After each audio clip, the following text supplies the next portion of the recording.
I never had like a flat tummy. This is all I've had my whole life. I didn't picture myself at mid-30s, no job, no car, no house, no successful career, no successful business. Deep questions. What's wrong with you guys?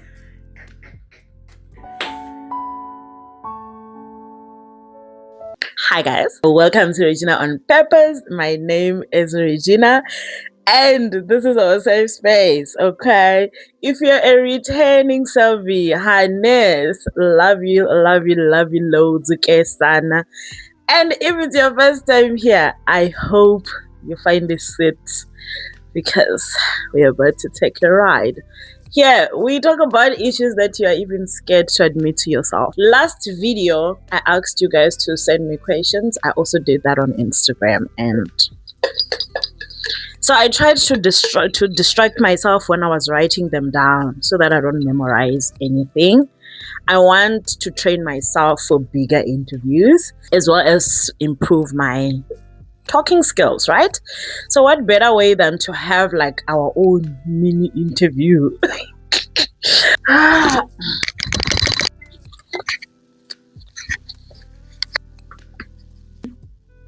How do you know when you're supposed to persevere and when you're supposed to let something go? Is the something helping you, or is it killing you? I hope this is not a marriage question because no, I don't qualify to answer in that department. But everything else in life, I would like to believe that you have prayed. God can give you certain wisdom on how to navigate whatever that you are doing. But if I'm being honest, it's not all the time whereby I can say, God said, because there are things that I would pray for years or months and I will not get a definite answer. But I look at the situation soberly and be like, how is this thing aiding to my life? Is it breaking me? Is it improving me? Is it setting me up for something better? Like basically introspect. How is it affecting you? Because there are some of the things that we really want to hold on to, especially Mjolo. You want to hold on to that guy so much, so because you love them so much, but they're killing you. Your love for them, it's killing you. The thing is toxic, bruh. Yeah, I'll just leave it at that. But that was quite interesting. Love it. Hiki sankumba hiki chop. Ahala lama changana afambilekwi. We used to do this to people when we were young. What's something people assume you have figured out because of how you present yourself online, but you absolutely don't? Yeah, let me tell you something. I'm kidding. People think that I've mastered people. And the truth is, I'm so much better behind the camera. And unfortunately, the things that I do behind the camera and the things that I say behind the camera, when people meet me in person, they're expecting that person. And well, I suck when it comes to people skills in person. Yeah, I'm genuinely learning because I am attending networking events, I am attending sisterhood events, and it's helping me bit by bit, and I believe I'll get to where I definitely want to be. But yeah.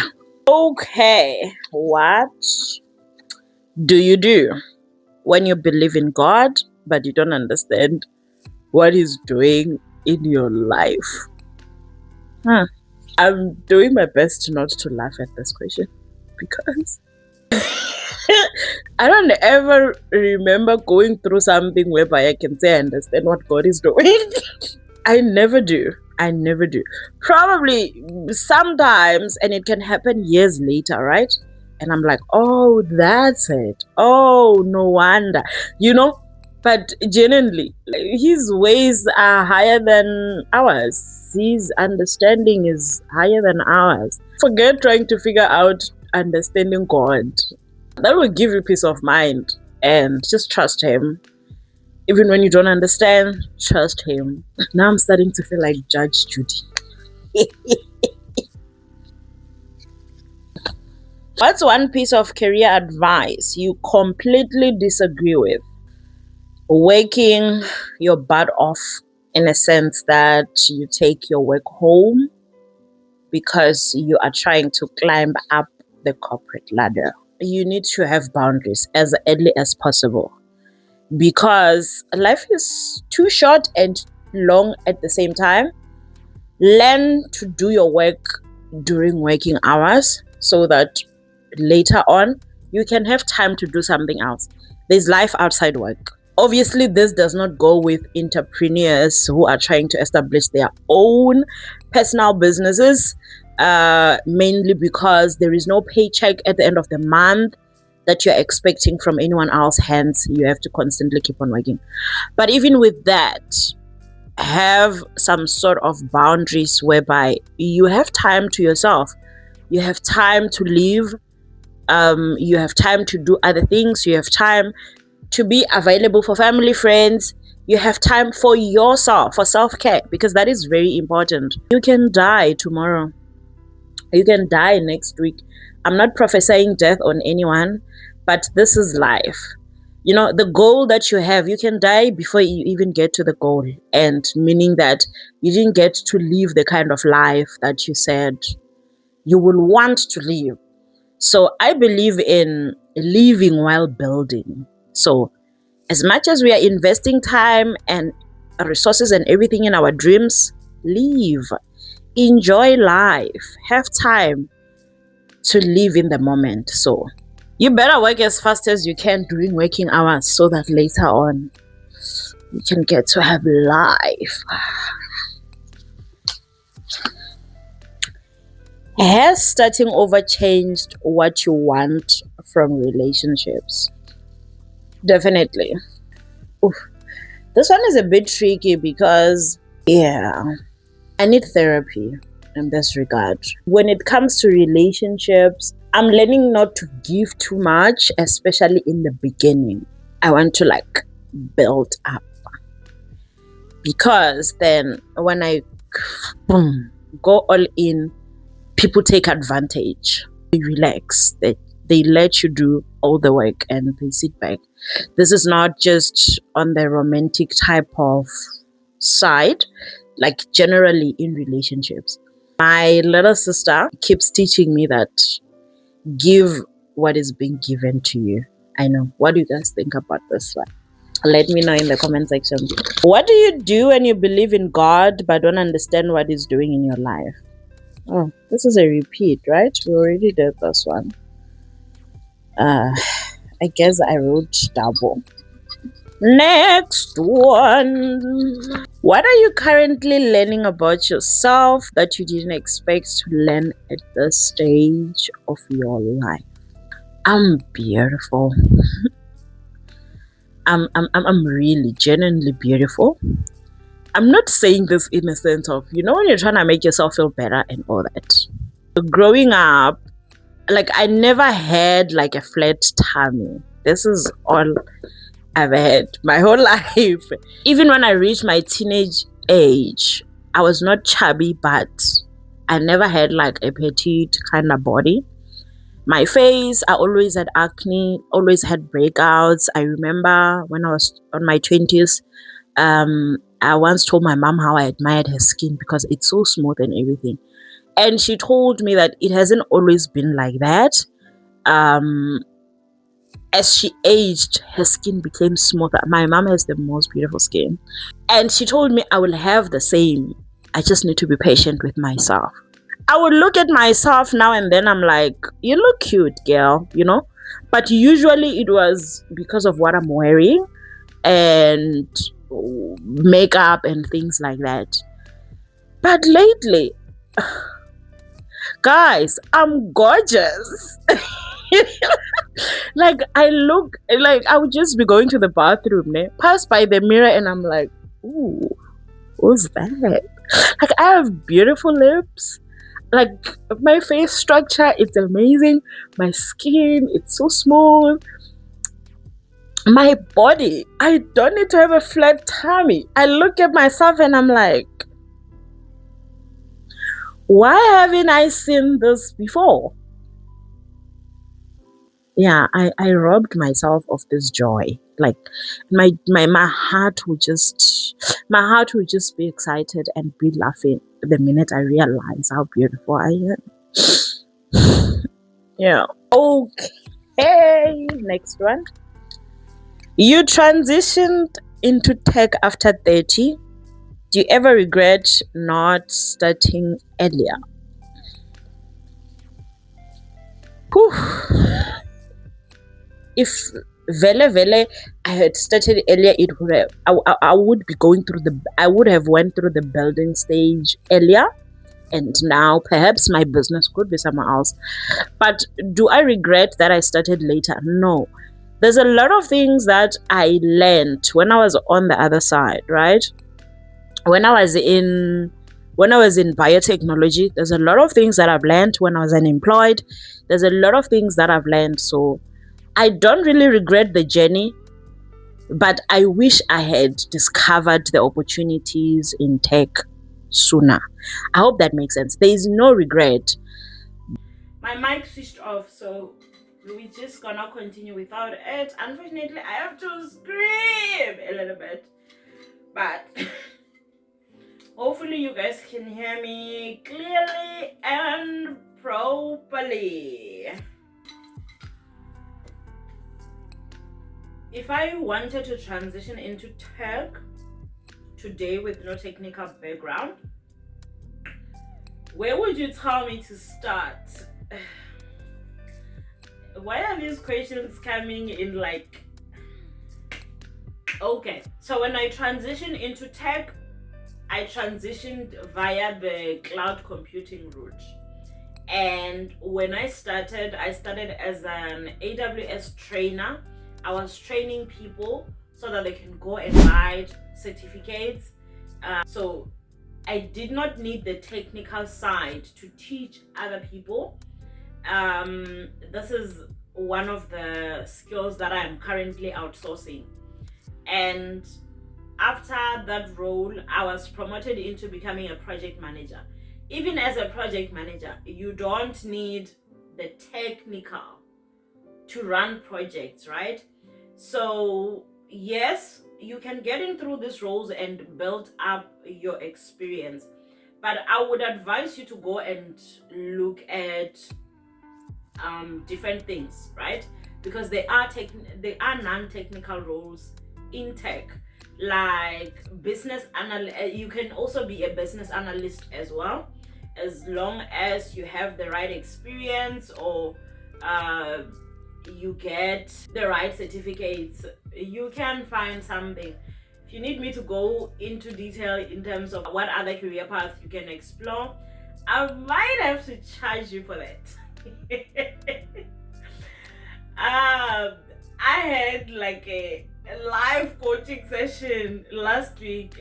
My friends took me to her mom, and she basically made me realize that I have all the skills and I give people information, I help people out, and at the end of the month I'm broke. And she's like, you and I are doing the same thing, the only difference is at the end of the month I get paid and you don't. And I was like, yeah. She's like, you are helping out people who have jobs, who have money, and at the end of the day, what do you have? So I'm putting a cap to my free services. I am. But yeah, hopefully you will book a private consult so we can get into deep stuff on that regard, right?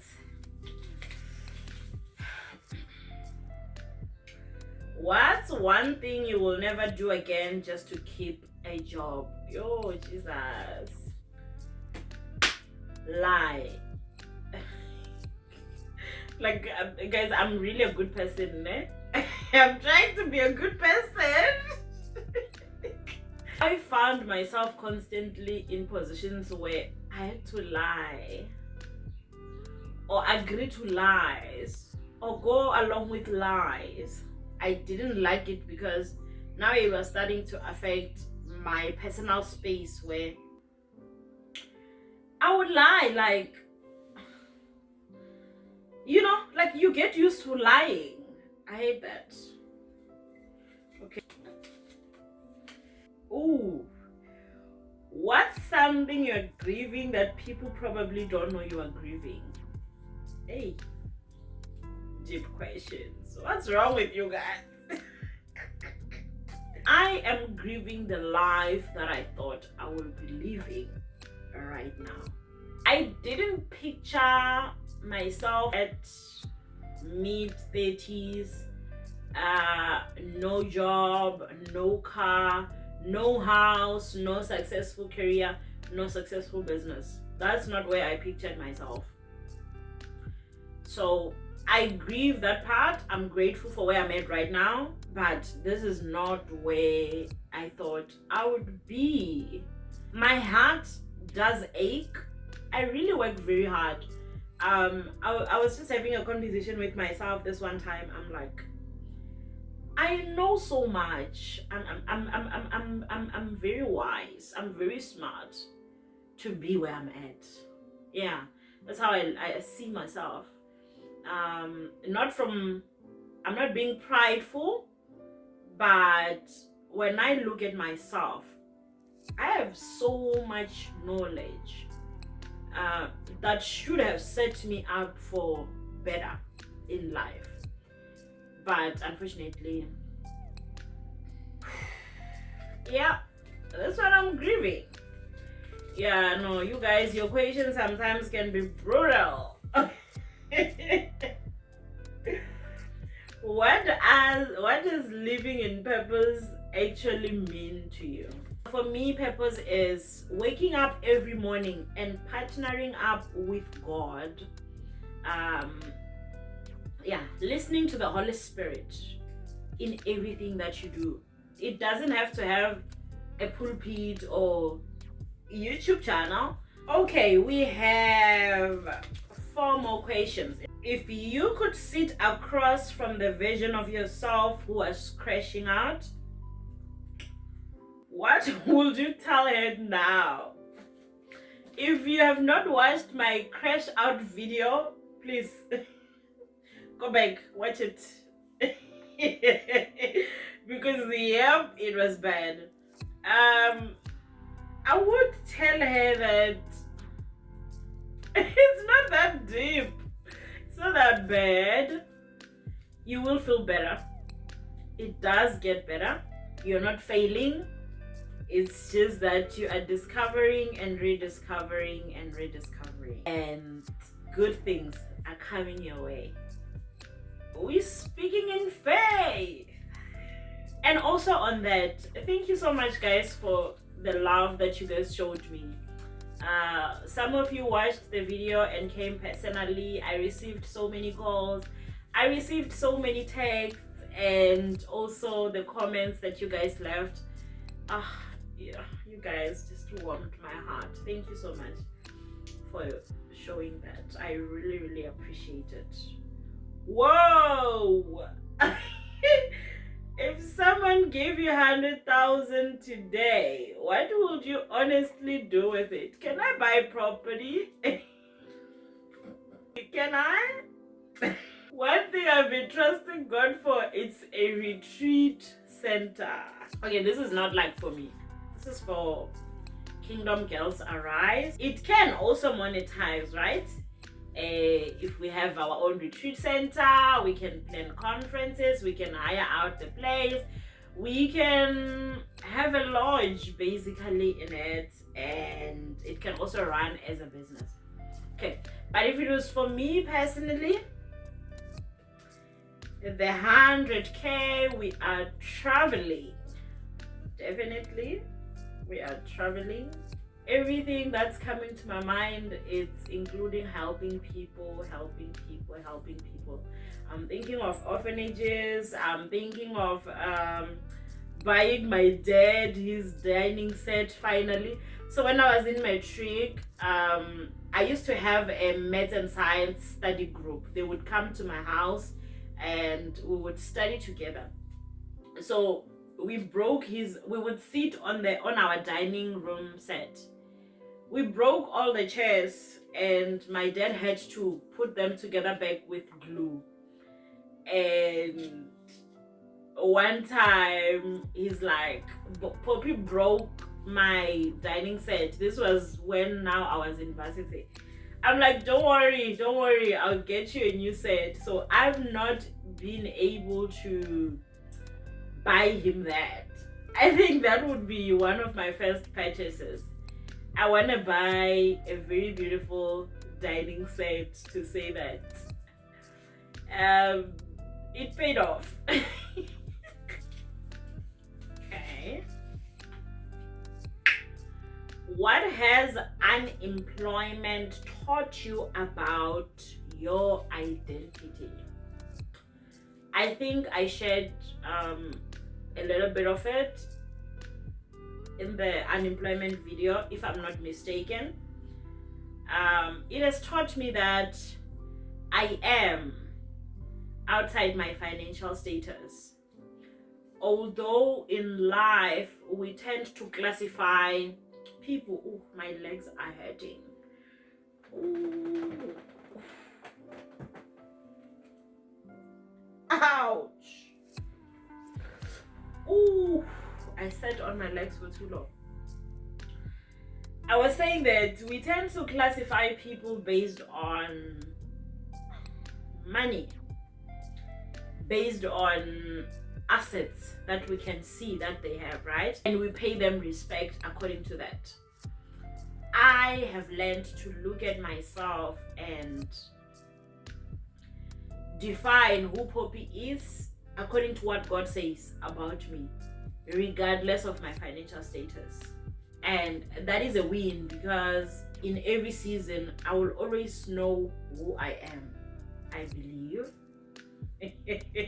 God must just give me that 100,000 so we can prove it. Last but not least, okay, we are finishing off with a very light one, right? Love this. What's the most unserious thing you have done while trying to figure life out? Can I say sleeping? Like, that is unserious, right? I tend to sleep a lot when I'm stressed, if I can say, or when I'm trying to figure something out, you know. I love to put in my headphones, lie down, and put on worship music, something slow, trying to process what's happening, trying to have conversations with the Holy Spirit in my mind, and then I fall asleep. So this tends to happen more often when I'm going through transition phases or I'm going through something. So yeah, when I'm trying to figure it all out, I sleep. And I'm being reminded of how Elijah, right, when he was running away from Jezebel and he wanted to die, and then he fell asleep, and the angel of the Lord came and woke him up, and he ate, right, and he slept. And when he woke up, he forgot that he wanted to die. He went on ahead with his assignment. So take a nap, sleep. Jesus slept in the boat. Yep, and that's it. Your questions were very interesting. I thought there would be more of personal questions, but you guys respected boundaries. Thank you so much for the questions. I kind of like enjoyed this. Like, let me know, how did I do in terms of my talking skills? It was kind of like a little bit hard to have to come up with an answer on the spot, but at the same time, it was exciting. I really loved it. I think I should do this more often when I'm alone, right? Just Google some of the questions and just speak it out loud in front of the mirror and then answer. I think that would really be helpful. Thank you so much, guys, for liking, sharing, commenting, watching until the end. And if you've made it to this point, we are going with the word question. If you've got any suggestions of what we need to talk about or what we can talk about in the coming up videos, do let me know, and I just might come with a vlog very soon. From me, appreciate you, and I'll see you on the next one.